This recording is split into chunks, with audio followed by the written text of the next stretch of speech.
Naomi shut the heavy door and slipped through a crumbling archway that spanned the street. She stood for a moment, eyes closed and face turned towards the sun. Perhaps she shouldn't leave her grandmother alone, but Bubba was sleeping and Naomi, desperate for some fresh air, would return in 20 minutes. She tossed her dark hair back and power walked along the village side road, pumping her arms and heading for the beach.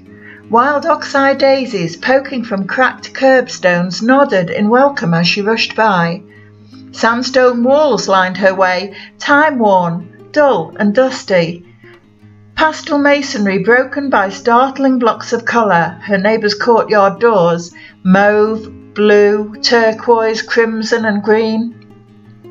A motley assortment of pots pinched the road into pedestrian narrowness. Containers housed a riotous collection of flowers, salmon geraniums, cerise dahlias and top-heavy Easter lilies that exuded an exotic perfume. A vermilion bougainvillea, vivid and impenetrable, reached over a high stone wall halfway down the street, providing a much-needed patch of shade. Nearer the beach, a web of familiar smells surrounded Naomi. She inhaled the scent of summer and the sea, and childhood scenes with their inseparable perfumes rushed into her mind. She recalled piles of yellow net on the seawall drying in the afternoon sun. The cement wharf was spattered with translucent fish scales, glinting harlequin sequins in the harsh light. Weather-worn canvas sails that had scooped endless journeys out of the wind ended their days hanging heavy and exhausted over the harbour railings. On her arms, briny crystals sparkled like carnival face paint. When she was 5 years old, Naomi helped to scrub sacks of blue-black mussels with her mother on the deck of her father's boat, inspecting each one carefully before dropping it into the bucket. Side by side, content and silent, her parents exchanged wide smiles, which only now Naomi realised were full of pride. She recalled leaping off the pier with her school friends, bombing the water and howling with laughter when they broke the surface. Rowdy birds had screamed and jostled behind her father's laden boat on its return to port each morning. Before school, Naomi would race along the shore, parallel to the vessel, waving and calling, "Papa, Papa," over the sea. On the beach, a row of weathered men with their arsenal of long fishing rods laughed and encouraged her. "Run, Naomi, run!" Papa would sound his foghorn in her honour and wave back. Treasured days of love and laughter with her parents.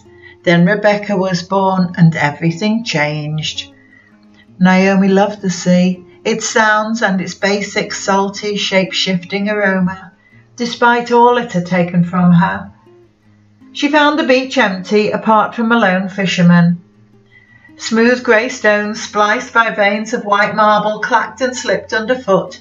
She hurried towards the ribbon of wet sand skirting the waterline.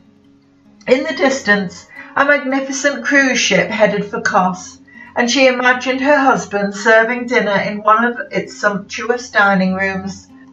At dawn, the Royal Sapphire had berthed in Rhodes town.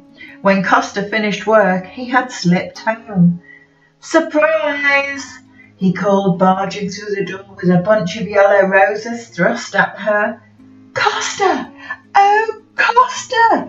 She flung her arms around his neck and kissed him fervently.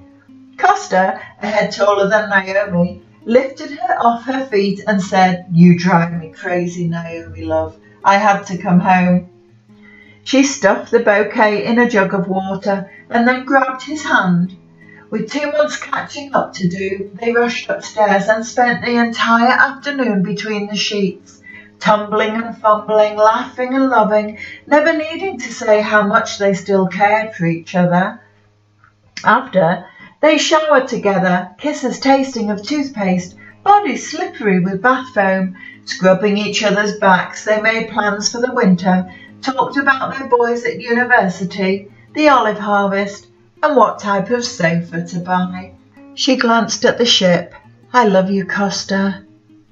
The day's boisterous waves had abated, and a path of orange light reached across the Mediterranean from the setting sun. Startled when a white bird darted arrow-like from the bamboo thicket, Naomi pulled up. The little egret pursued a dragonfly, then folded its angelic wings and returned to the dense shoreline vegetation. Stunned by the magical scene, Naomi thought about her sister in London. She longed to share the precious moment and imagined telling Rebecca what she had witnessed. Would Rebecca experience such beauty in the big city? Did Rebecca realise what she was missing and how much she was missed?